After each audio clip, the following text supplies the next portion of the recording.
प्रणाम प्रणाम। आइए हम सब अब परम पूज्य गुरु महाराज की बताई हुई साधना को इस समय करेंगे। अगर कोई नए भाई बहन बैठे हों, नए साधक बैठे हों, तो उनके लिए क्रिया बतला दी जा रही। इस साधन को करने के लिए हम सब एक ऐसे सुखद आसन में बैठते हैं जिसमें जहां तक हो सके बगैर हिले डुले करीब 35 मिनट तक बैठे रह सके। जहां तक हो सके मेरुदंड सीधी रखें, नेत्र हल्के से ऐसे बंद करें जैसे सोते वक्त। हमें पूर्ण श्रद्धा, प्रेम और विश्वास के साथ बैठना होगा कि हम साक्षात परमात्मा के समक्ष बैठे।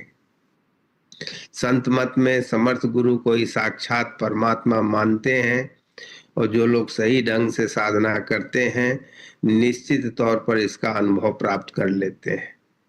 पर परमात्मा, परम आत्मा, परम शब्द से ही प्रेम बना है। और हमारे सत्संग में, अपने सत्संग में परम पूज्य प्रेम मूर्ति को कौन नहीं जानता, कौन उनके प्रेम का अनुभव प्राप्त नहीं किया है। हम सब ने उनके प्रेम का अनुभव प्राप्त किया। वास्तव में प्रेम एक प्रकाश होता है, और प्रकाश जहां समाप्त होता है वहां अंधकार शुरू हो जाती है। पर प्रेम के प्रकाश में भी, जैसे सूर्य के भी प्रकाश में अगर हम चारों तरफ से काली चादर अपने तरफ लपेट लें या काली चादर के रूम में बैठ जाएं, तो हमें उस प्रकाश का अनुभव प्राप्त नहीं होता है। वास्तव में हम सब जो साधक हैं, चाहे बातें हम जितनी कर लें, हम सब भी अपने संस्कारों के काले चादर में लिपटे हुए पड़े हुए।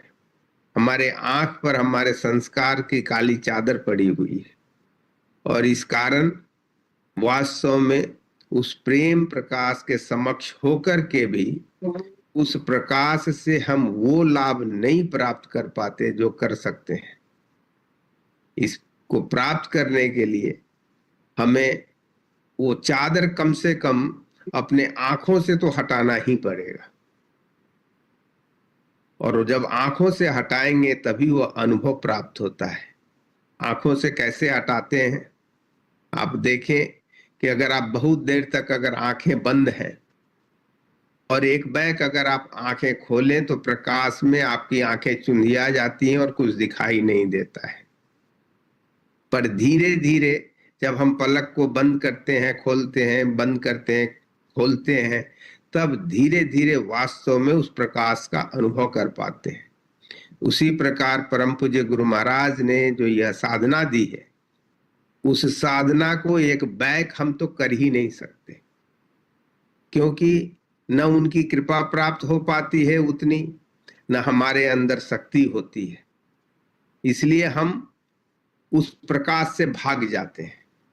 पर हम वही सीधे धीरे धीरे हम उनके प्रकाश को अनुभव करें, और थोड़ी देर अपने अंदर में, जैसे पलक को बंद किया, यानी कि अपने आप को अपने अंदर में बंद किया, अंतर में बंद किया, उसको, उसके अनुभव को समझा, फिर थोड़ा सा खोला, फिर अनुभव को प्राप्त, धीरे धीरे तब हमारी शक्ति बढ़ती है, और तब धीरे धीरे हम इस समर्थ गुरु के साधना को समझ पाते हैं। हम पहले ही दिन, अगर हम नए साधक हैं और पहले ही दिन अगर हम 10 घंटे बैठ जाए, कोई लाभ नहीं होगा। वो पहले धीरे धीरे उस शक्ति को अपने अंदर समाने की ताकत चाहिए होती है। जैसे ज्ञान होता है या कोई भी शक्ति होती है, धन होती है, धन आ जाए और धन को अगर संभालने की आपके अंदर शक्ति नहीं है तो वह धन आपके किसी काम का नहीं रहेगा। उसी प्रकार से कोई भी शक्ति जो हम अर्जित करते हैं, उस शक्ति को संभालने की शक्ति उस शक्ति से ज्यादा महत्वपूर्ण होती है। उसी प्रकार से अध्यात्म में भी जो हम साधना से जो शक्ति प्राप्त करते हैं, उस शक्ति को संभालने की जब तक हमारी शक्ति नहीं होगी, हमारी जो साधना है वो उत्तरोत्तर आगे उस गति से नहीं बढ़ पाएगी। तो इस बात को समझना साधक के लिए बहुत ही आवश्यक होता है।